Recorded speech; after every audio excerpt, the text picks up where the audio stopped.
सबसे अय्याश आदमी जो कभी देखा गया। उसने हजारों डॉलर की वाइन एक फूले हुए पूल में डाली, फिर उसी में लेट गया, पीता और नहाता रहा। उसने करोड़ों रुपए की लागत से एक स्विमिंग पूल बनवाया और उसी में पेशाब और पॉटी करता था। असल में वो आदमी दुनिया का आखिरी इंसान था। 2025 में एक पुराने वायरस के फैलने से धरती की आबादी बहुत बड़ी संख्या में मर गई। धीरे धीरे टॉम को समझ आया कि वो शहर में अकेला इंसान बचा है, इसलिए वो अपनी आरवी चलती गाड़ी वाला घर लेकर दुनिया भर में इंसान खोजने निकल पड़ा। लेकिन 224 देशों की तलाश के बाद भी टॉम को कोई जिंदा इंसान नहीं मिला। फिर उसने न्यूयॉर्क में एक रोड साइन पर ह्यूमन लिखा और घर वापस लौट आया। दुनिया में जब कोई और नहीं बचा था तो टॉम सीधे विला एरिया में चला गया। उसने खुद के लिए एक प्रेसिडेंशियल विला चुना और उसे सजाने लगा।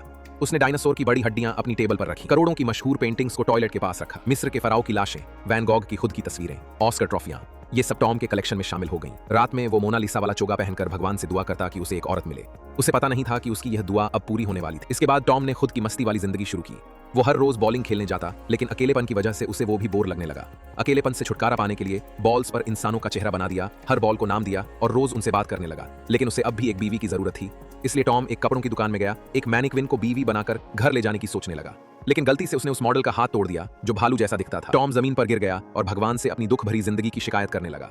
अगले दिन टॉम गांव चला गया और एक बड़े पत्थर को अपनी कब्र का पत्थर चुन लिया। फिर वो गाड़ी उसी पत्थर की तरफ लेकर चल पड़ा अपनी बोर जिंदगी खत्म करने के लिए। लेकिन जैसे ही वो पत्थर से टकराने वाला था, उसने अचानक ब्रेक मार दिए, क्योंकि उसे दूर से धुएं का गुबार उठता दिखाई दिया। क्या